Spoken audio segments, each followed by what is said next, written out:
puedan hacer ustedes el último grupo que le falta exponer. Vamos a ver lo relacionado al aparato reproductor de tipo masculino. Vemos que son órganos que están compuestos por órganos internos y órganos externos. Bueno, como les decía antes, en realidad me ha dado mucha pena que estemos en la recta final y saquen esas notas. Por lo tanto,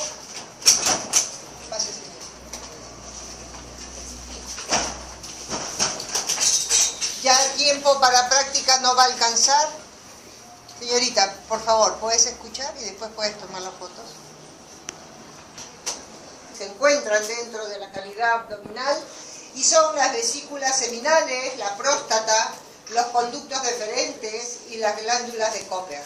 ¿Cuál es la función de estos órganos internos? La función es de tipo copulativa, la producción de hormonas y sirve sobre todo para la expulsión de la orina. Dentro de los órganos externos tenemos los que son cubiertos por piel o tejido. Tenemos los testículos, que es estructuras y conductos testiculares, el epidídimo y por último tenemos el pene.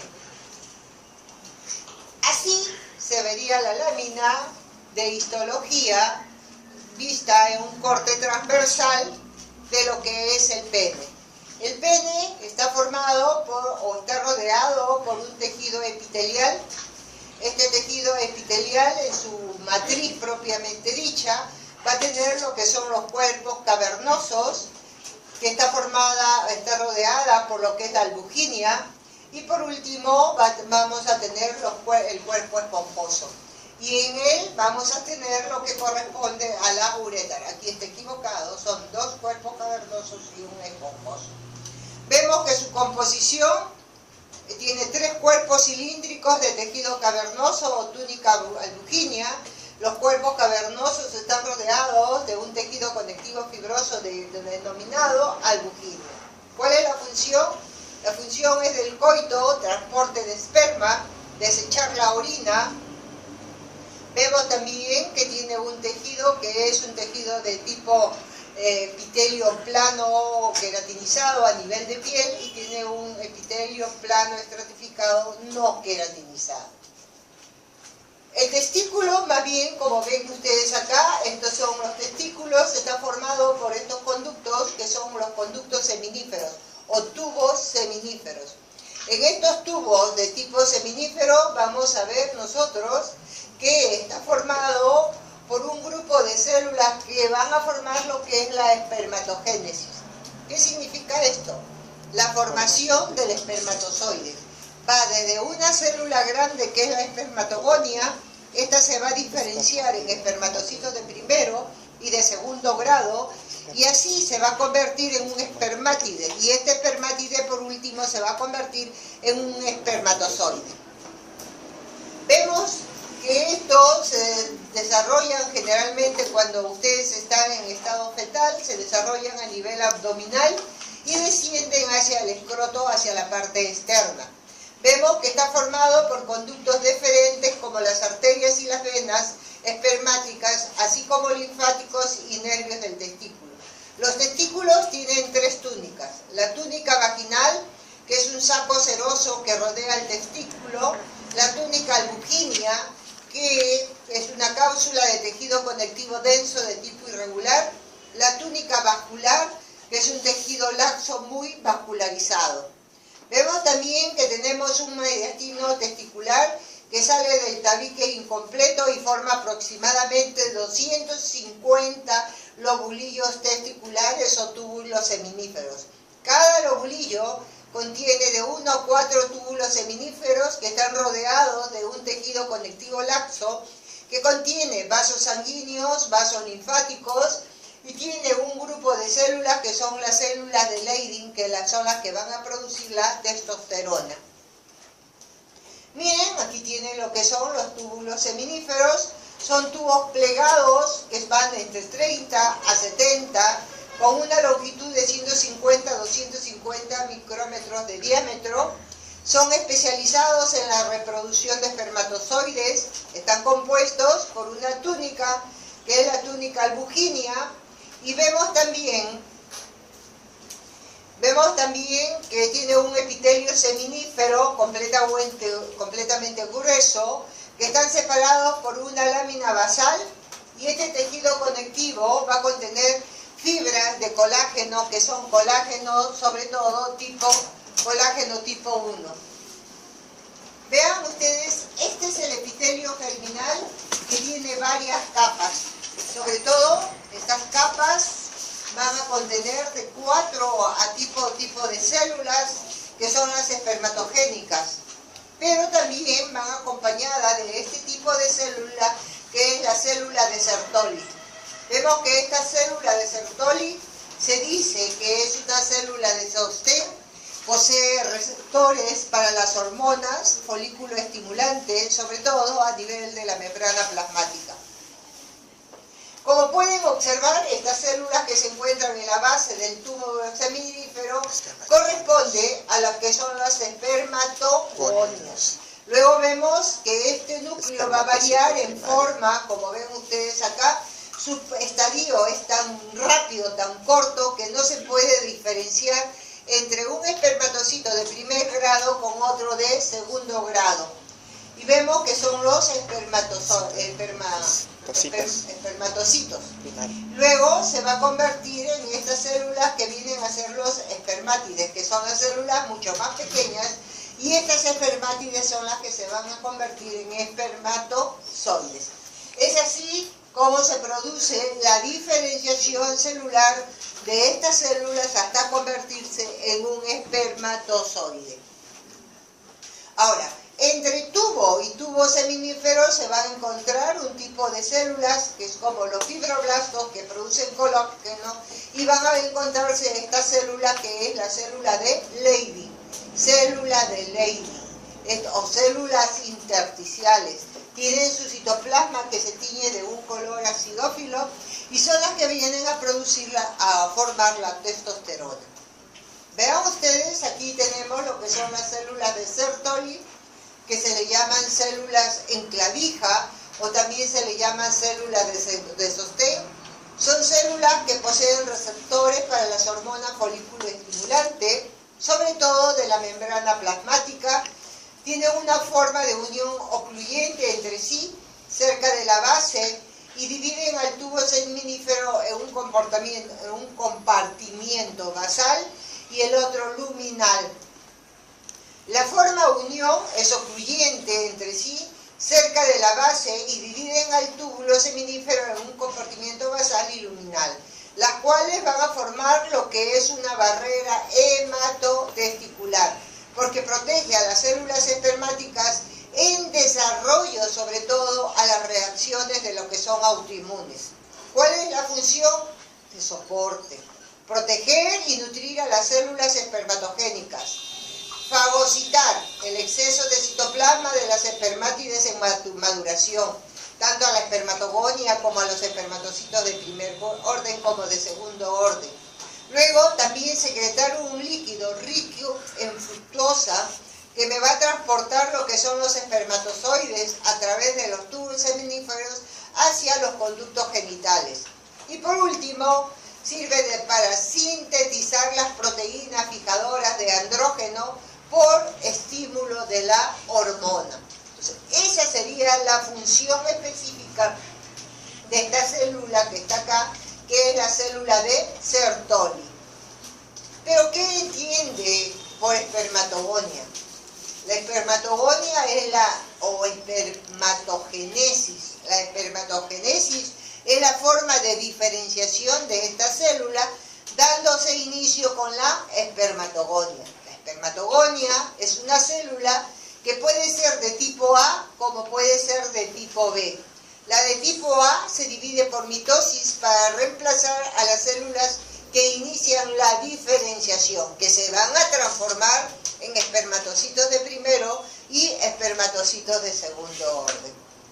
Pero mientras tanto, la espermatogonia tipo B es la que presenta un núcleo de forma esférica u ovalada. La espermatogonia da origen a los espermatozoides, sobre todo.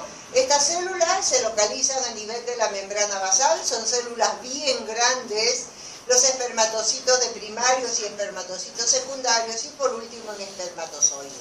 Como ven ustedes acá, vemos la de tipo A, cómo se diferencia, cómo se va diferenciando para formar los espermatocitos de primer orden y segundo orden, y por último llegar a lo que son los espermátides, y por último a los espermatozoides. Acá lo estamos viendo como lo veríamos en un corte histológico. Estas células que se encuentran pegadas a este nivel de la membrana basal vienen a ser las espermatogonias.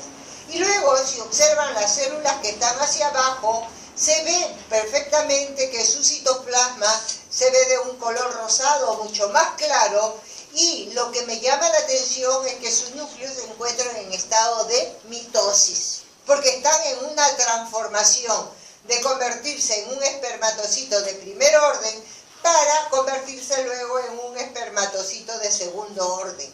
Y a su vez, estos se van a diferenciar nuevamente en lo que es un espermátide para convertirse acá en un espermatozoide. Es así, entonces, como esta espermatogonia se identifica porque son grandes, de forma oval, como ven ustedes, con un núcleo que tiene una cromatina condensada y sobre todo que se encuentran en la base del tubo seminífero. Vemos que estos espermatocitos primarios se van a identificar también porque sus núcleos son circulares y presentan una cromatina en dispersión en el citoplasma. Vemos que estas espermatozoides también van a variar dependiendo de su madurez, y las espermáticas tempranas tienen un núcleo circular con cromatina disperso. Aquí las espermáticas tardías, como estamos viendo acá, tienen núcleo alargado con cromatina de tipo condensado. Vean, este es un espermatozoide, es una estructura microscópica de un espermatozoide. Vemos que presenta lo que es la cabeza, carece de mitocondrias, contiene un núcleo, ven ustedes acá, un núcleo y un nucleolo. El núcleo es vesiculoso. El acrosoma contiene enzimas que ayudan a la espermatozoide para que ingrese al óvulo, como ven acá, y el cuerpo de flagelo contiene numerosas mitocondrias que son aspiraladas alrededor del filamento de tipo central. Esta es la cola, esta es la porción media o cuerpo, y esta es la cabeza del espermatozoide. ¿Qué cosa es un tejido intersticial y dónde se encuentra? El tejido intersticial es un tejido conectivo que presenta sobre todo células de Leydig, que es la parte endocrina sobre todo del testículo, ya que produce esta hormona que es la hormona testosterona. Vean ustedes, se encuentran agrupadas en forma poligonal, que tiene un núcleo excéntrico de tipo acidófilo. También va a presentar lo que son unas vacuolas en gran cantidad. Tiene mitocondrias que no forman crestas, sino estructuras de tipo tubular. También presenta un retículo endoplasmático liso, abundante. Son redondeadas o poligonales que están localizadas entre los tubos seminíferos. Vemos que las primeras que se forman lo hacen de 9 a 10 semanas de vida intrauterina, que son estimuladas por la gonadotropina coriónica, que son responsables sobre todo de la secreción de andrógenos en el testículo fetal. Estas células de Leydig se hallan reguladas por la hipófisis a través de la hormona luteinizante, que me va a regular no solo el desarrollo de ellas, sino también la producción y la secreción de testosterona. Vean los túbulos rectos, vean, estos son los túbulos rectos, son cortos y rectos con un epitelio cúbico simple que presenta microvellosidades, y la mayor parte de sus células me van a mostrar un único flagelo que se proyecta hacia la luz. Mientras tanto, la red de testes, que es esta que se encuentra aquí, vemos que consiste en un laberinto de espacios que tienen un epitelio cúbico simple con microvellosidades y muchas presentan flagelos que se proyectan hacia la luz. Esta es la túnica albuginea. Estos son los túbulos seminíferos. Esto es epidídimo ya lo hemos visto la vez pasada, cuando observamos epitelios y cómo lo observamos aparato de Golgi, ¿se acuerdan? Vean ustedes que es un túbulo largo y delgado de 4 a 6 metros de longitud que se encuentran enrollados en 7.5 centímetros en la cara posterior del testículo. Tiene capas circulares de músculo liso que impulsan los espermatozoides por contracción prismática en la eyaculación hacia el conducto deferente. Tiene un epitelio cilíndrico pseudoestratificado que está compuesto por dos tipos de células, las células basales, que son precursoras de las células principales, y las células principales, que son cilíndricas con estereocilios. La función de estas células son reabsorber líquido y secretan glícero, fosfocolina, que me va a inhibir la capacitación del espermatozoide. Esto es un conducto deferente, como ven ustedes, presenta una mucosa con un epitelio pseudoestratificado cilíndrico, tiene una musculatura, como ven ustedes acá, miren, tiene la musculatura que constituye 3 capas de longitudinales, una circular y una media, y por último tiene esta capa que es la adventicia, que está formada por un tejido conectivo fibroelástico laxo. Muchas veces se confunde este conducto deferente con lo que hemos visto en antes, que sería un uréter, con la diferencia que el uréter tiene menos capas de tejido muscular. Miren, estas son las vesículas seminales. Estas vesículas seminales son glándulas productoras de aproximadamente el 60% del volumen de líquido seminal. Vemos que son glándulas tubulares pares que se encuentran muy enrolladas, de 15 centímetros de largo. Su epitelio también es un epitelio cilíndrico pseudoestratificado. Su altura varía según los niveles de testosterona. La mucosa se muestra extensamente plegada. Tiene una lámina propia que consiste en tejido conectivo fibroelástico rodeado de una capa muscular lisa doble que contiene muchos gránulos de pigmento lipocrómicos de color amarillo. Y la adventicia más bien está compuesta de un tejido conectivo fibroelástico que va a secretar un fluido viscoso amarillo que contiene sustancias que me activan el esperma, como la fructosa, que constituye el 70% de lo eyaculado por el humano. Y esto es un conducto eyaculador que se forma por la unión de la ampolla del conducto deferente con la vesícula seminal, penetra en la próstata y desemboca en la uretra prostática y presenta un epitelio cilíndrico simple. Tiene una lámina propia, tiene una submucosa, tiene un túnico muscular de fibras lisas. Y por último tenemos lo que es la próstata. Vemos que es un órgano sexual de tipo masculino que está localizado en la base de la vejiga. Su función principal es de producir el líquido seminal. Tiene la forma de una nuez y sus medidas son aproximadamente de 2 por 3 y 3 por 4 centímetros y pesa solamente 20 gramos. Está compuesta de 30 a 50 glándulas tubulares dispuestas en 3 capas concéntricas, como la capa mucosa interna, que secretan su contenido en la uretra, la capa submucosa intermedia, que desemboca su contenido en los senos prostáticos, y la capa periférica más bien contiene las glándulas prostáticas principales que vierten su contenido en los senos prostáticos.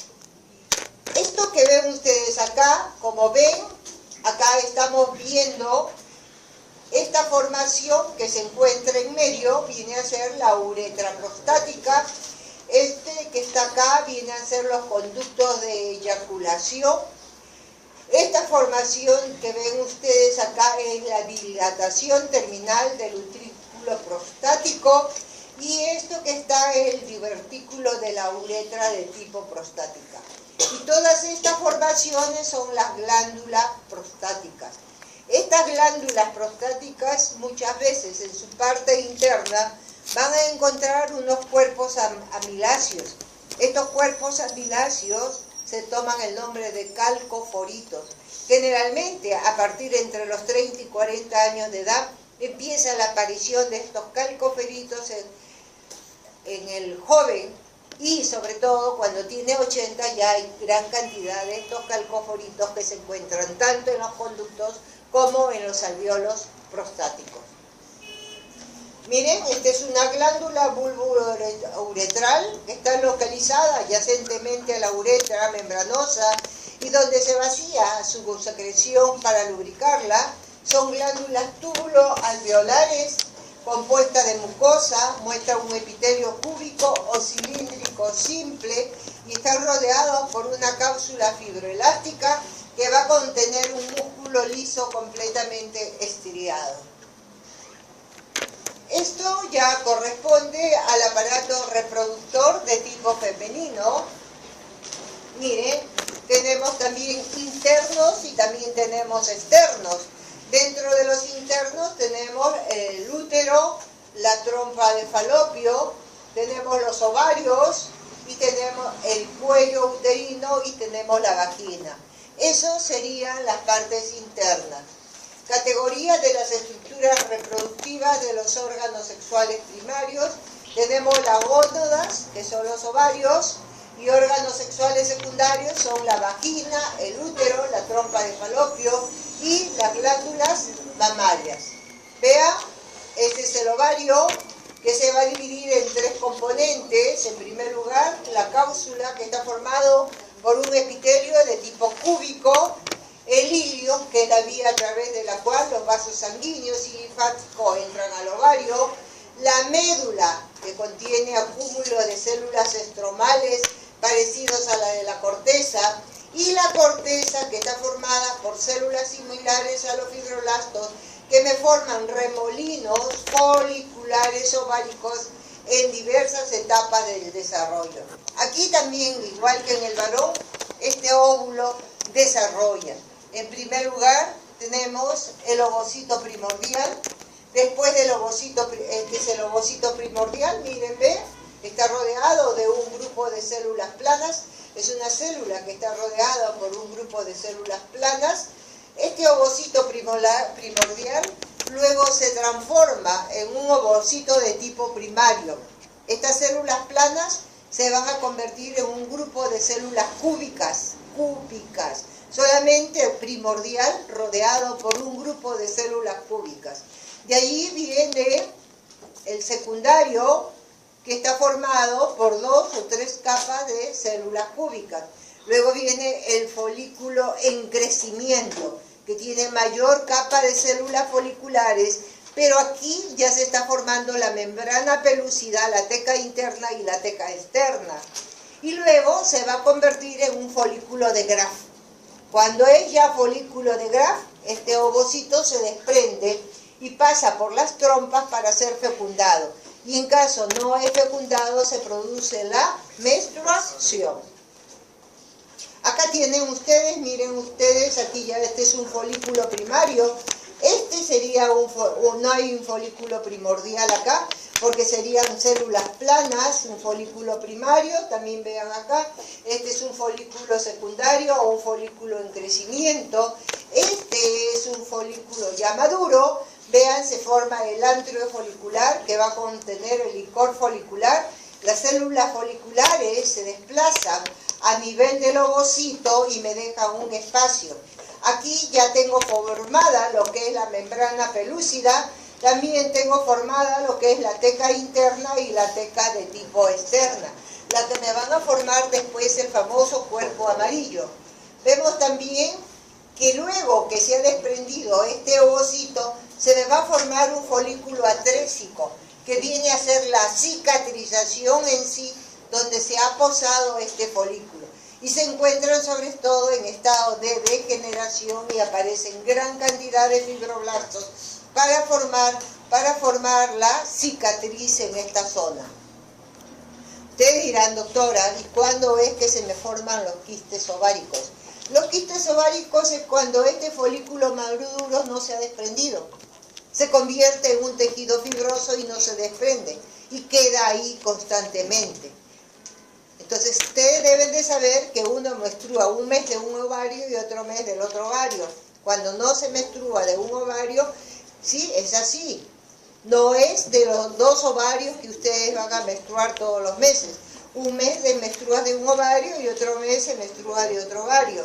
Y por A o por B no se desprende este ovario, automáticamente el endometrio está formado para llorar. Dice, la menstruación viene a ser el llanto del endometrio por no haber sido fecundado. ¿Entendido? Si se ha formado este folículo no se ha desprendido y se ha convertido en un quiste, no importa. ¿Por qué? Porque tu endometrio va a llorar, pero para la mujer sí va a formar un problema al futuro.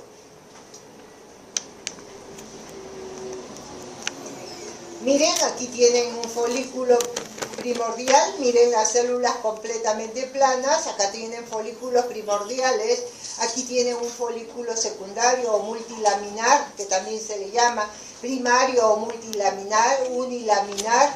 Aquí tienen un folículo secundario, ya se ha formado el antro folicular, y aquí tienen un folículo de Graf, un folículo maduro. ¿Qué cosas son los oviductos? Los oviductos es donde transportan los óvulos desde ovario hasta la luz del cuerpo. Es la cavidad endometrial. Es el lugar donde se produce la fertilización, fecundación del óvulo en ampolla. Todo esto de acá es la ampolla, esto es el infundirio, y estas son las fimbrias. Miren, son de las trompas uterinas. Y esto de aquí viene a ser la cavidad endometrial. Este es el istmo, es a este nivel donde se produce la fecundación y se desplaza el óvulo maduro hasta posicionarse en una de las paredes del útero. Endometrio en fase proliferativa. El endometrio es lo que recubre la parte interna de mi útero.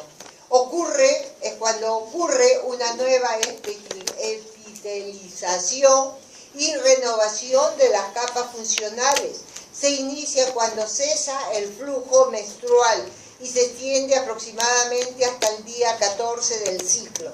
Encontramos aquí glándulas de tipo tubulares rectas que comienzan a acumular lo que es glucógeno. Vean ustedes, aquí están las glándulas tubulares de tipo recta. Mientras que el endometrio en fase secretora o en fase progesterona o lútea, vemos que las glándulas, su luz es en forma de serrucho, vean ustedes, y se inicia luego de la ovulación. Se evidencia aquí un gran engrosamiento del endometrio. Las glándulas, miren, es mucho más amplio el endometrio, las glándulas se tornan ramificadas, muy tortuosas, por eso se dice que es en borde de serrucho, tienen grandes acúmulos de glucógeno y se extiende desde el 15 día hasta el 28 día del ciclo menstrual. Se está formando este endometrio para que acá se pose el óvulo fecundado. Y mientras tanto, el endometrio en fase menstrual es cuando se produce una isquemia por destrucción de las paredes de las arterias espirales y se van a desprender la capa funcional y quedando la capa basal, que es esta que está señalada acá, no presenta alteraciones. Vemos, la capa funcional se regenera a partir de la capa basal. El útero.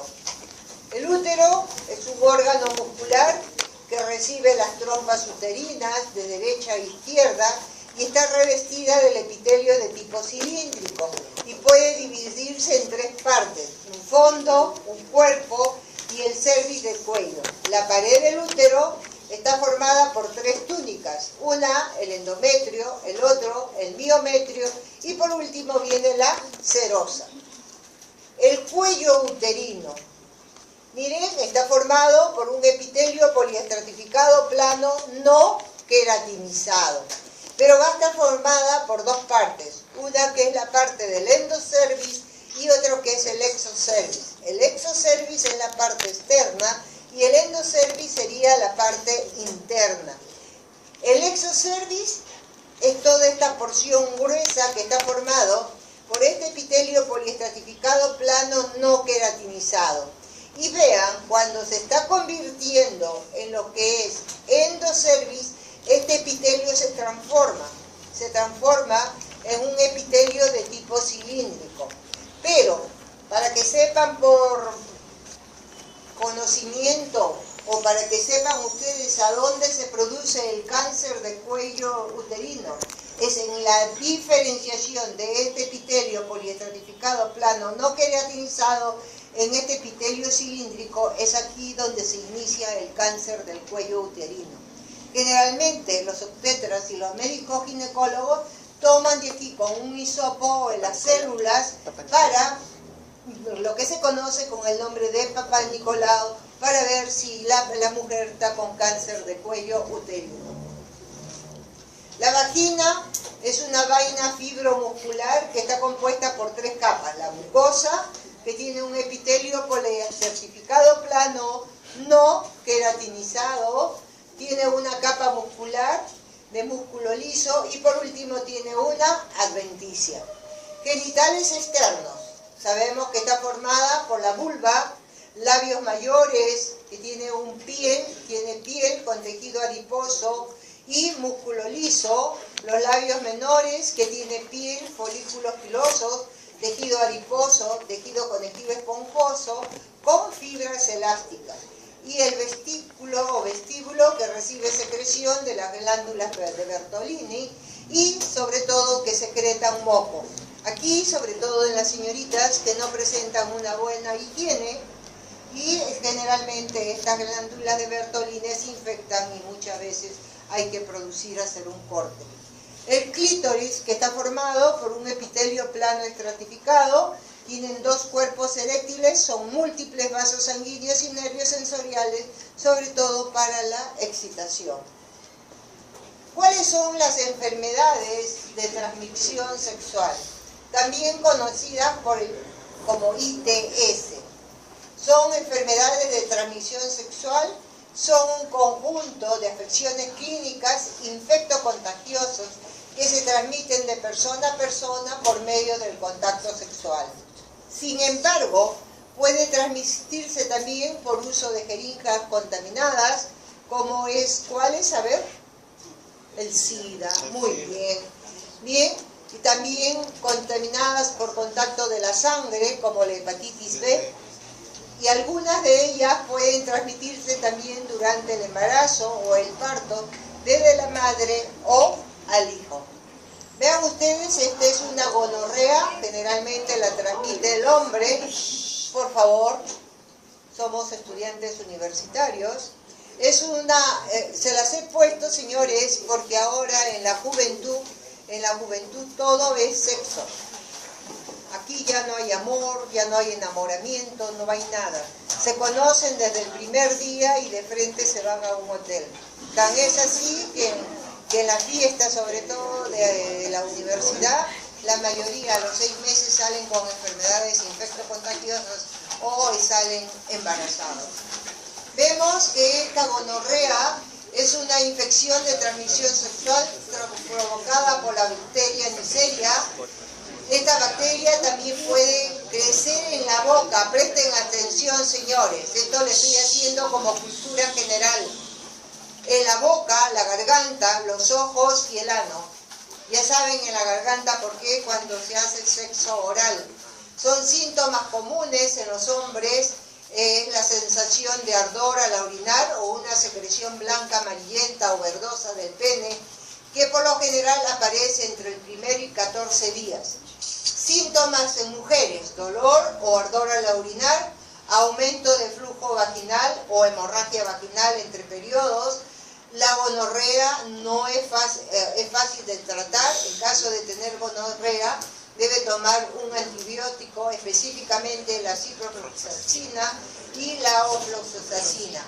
Pero es mejor conveniente que lo vea un urólogo en caso de un hombre y un ginecólogo en caso de una mujer. Estos son los herpes genitales, que pueden ser herpes o también orales. Herpes también a nivel, el herpes zóster, el herpes simple, son también causados como enfermedad de ETS, causada por el virus del herpes simple, sobre todo del tipo 1. La mayoría de las personas infectadas por él no presentan síntomas o son tan leves que no lo notan. Cuando hay síntomas, usualmente se manifiestan con ampollas en los genitales, el recto o la boca. Tratamiento: no hay tratamiento que pueda curar el herpes. Sin embargo, los medicamentos antivirales pueden prevenir, acortar la duración de los brotes durante el tiempo que la persona tome los medicamentos. El herpes generalmente no tiene cura. Hay que esperar su periodo de incubación de este virus y esperar que desaparezca, entre 15 o 18 días. Ya cuando se infecta, recién ahí uno tiene que tomar ciertas medidas. Luego tenemos lo que es la sífilis. Miren ustedes, es una enfermedad también de transmisión sexual causada por una bacteria. La sífilis puede causar complicaciones a largo plazo o la muerte si no se trata de manera adecuada. ¿Cuáles son los síntomas? Los síntomas son, en fase primaria, aparición de una sola úlcera. La úlcera aparece en el sitio por donde la sífilis entró al organismo. La úlcera dura de 3 a 6 semanas, se cura más que la persona no reciba tratamiento. En la fase secundaria, las erupciones de la piel o las úlceras en la boca, vagina o ano. Fases latentes y avanzadas. Comienza con la desaparición de los síntomas en la fase primaria y secundaria. Y también puede producir parálisis, entumecimiento, ceguera gradual, demencia y tratamiento. Ningún remedio casero ni de venta sin receta médica cura la sífilis. Sin embargo, esta afección es fácil de curar con los antibióticos adecuados que recete un médico. El tratamiento matará la bacteria que causa la sífilis y evitará el daño futuro, pero no remediará los daños ya ocasionados. El chancro blanco, vean ustedes, el chancro blanco se denomina también chancro venéreo, lo provoca la bacteria Haemophilus. Vemos que entre los síntomas tenemos el dolor de cabeza, fiebre, debilidad general, aparece entre 2 y 15 días tras el contagio. Luego surgen pequeñas y dolorosas heridas con pus en los órganos genitales que aumenta progresivamente de tamaño y profundidad. A continuación aparecen otras lesiones en torno a las primeras. Tratamiento: se sugiere que cualquier signo de esta enfermedad se recomienda acudir sobre todo al profesional. Medidas preventivas: ustedes saben, deben usar condón, evitar, sobre todo los varones, ir a ese tipo de casas sin saber qué tipo de enfermedad tiene la mujer.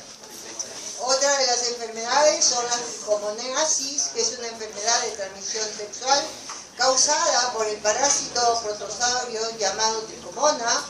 ¿Cuáles son los signos? Alrededor del 70% de las personas infectadas no presentan signos ni síntomas.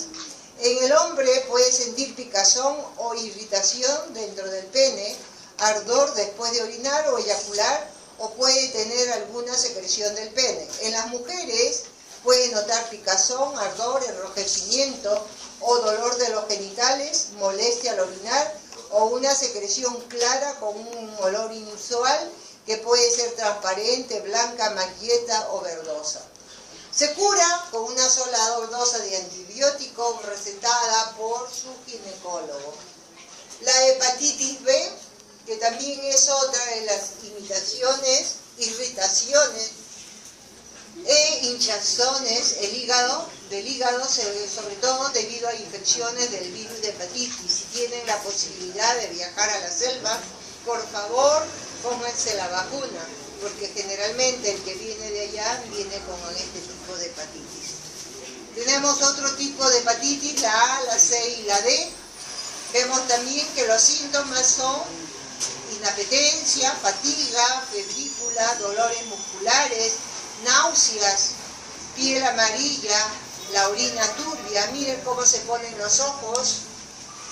Generalmente, esta hepatitis nos lleva a una cirrosis.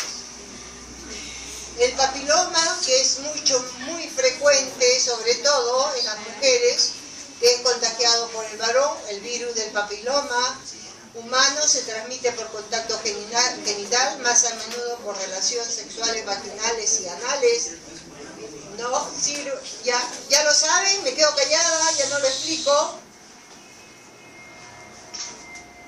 También se puede transmitir durante la relación sexual oral y el contacto entre los genitales. Se puede transmitir también entre las parejas heterosexuales y homosexuales. Síntomas son verrugas genitales.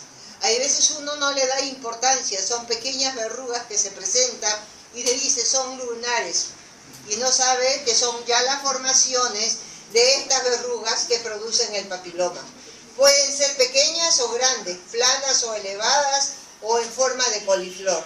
El hombre lo transmite a la mujer, pero en la mujer se convierte en tipo cancerígeno, señores. Y por ende le trae la extirpación del útero si es que se puede recurrir a tiempo. En el varón puede llegar a producir cáncer de pene, pero generalmente este demora demasiado. Llega más o menos cuando lleguen a los 60 años de edad, ya tienen cáncer al pene. Verrugas genitales, que pueden ser pequeñas, grandes, planas o elevadas. Ven ustedes que pueden causar no solo los mismos síntomas que el cáncer. El cáncer del cuello uterino, por lo general, no presenta síntomas hasta que esté en una etapa completamente avanzada. Por esta razón es importante que las mujeres realicen periódicamente pruebas de detección de cáncer del cuello uterino. El tratamiento, no existe un tratamiento contra este virus, pero hay tratamiento para la enfermedad que puede ser curada.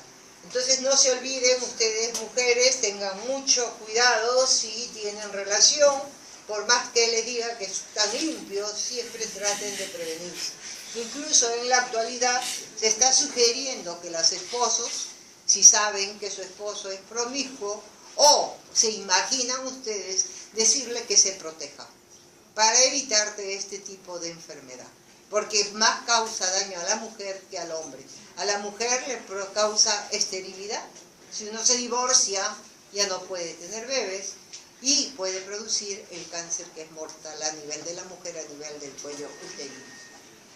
La vaginitis, vean ustedes, es una inflamación infecciosa de la vulva y la vagina. También puede ser denominada vulvovaginitis, que es un problema común que puede afectar a mujeres y niñas de todas las edades, y es causada generalmente por un hongo, bacteria, virus y parásito. Aquí se tienen que hacer baños de espuma, jabones, anticonceptivos vaginales. Vemos también que sus cuidados personales para la vaginitis: evite el jabón y solo enjuague con agua para limpiarse. Evite el uso de aerosoles higiénicos, fragancias o talcos en el área genital. Utilice toallas sanitarias, no tampones, mientras tenga una infección. Si tiene diabetes, mantenga sus niveles de azúcar en la sangre en bajo control. Tratamiento: las cremas o supositorios. Use medicamentos durante 3 a 7 días, dependiendo qué tipo esté utilizando. No deje de usar el medicamento antes del tiempo, si no se le hace de tipo crónico.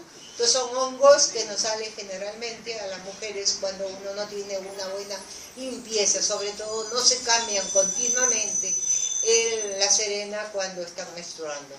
Y no se hacen los lavados antes de dormir.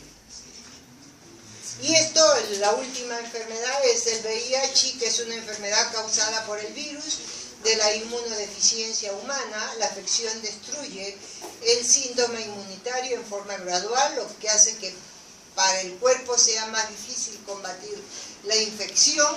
Se puede diseminar de las siguientes maneras: a través del contacto sexual, incluido el sexo oral, vaginal y anal, a través de la sangre, por transfusión de sangre, punciones accidentales con agujas o compartir agujas. También se contagia de la madre al hijo. Una mujer embarazada puede transmitirle el virus al feto a través de la circulación sanguínea compartida o una madre lactante. Puede pasarle a su bebé a través de la leche materna. Las formas raras en las cuales el virus se puede propagar abarcan lección accidental con una aguja, inseminación artificial con semen infectado, trasplantes de órganos infectados. Entre los síntomas resultan infectadas, no pueden tener síntomas hasta los 10 años de haber sido transmitidos. Imagínense, durante esos 10 años va a estar incubándose el VIH. El VIH es el virus y el SIDA es la enfermedad. Eso sí tengan en cuenta. ¿Ya? Ya cuando pasan los 10 años pueden tener diarrea, fatiga, fiebre, candidiasis vaginal, dolor de cabeza, úlceras bucales incluidas infecciones por cándida, que da la impresión que fueran herpes, rigidez, dolor muscular, erupción cutánea, dolor de garganta, inflamación de los ganglios. Los tratamientos generalmente son con retrovirus.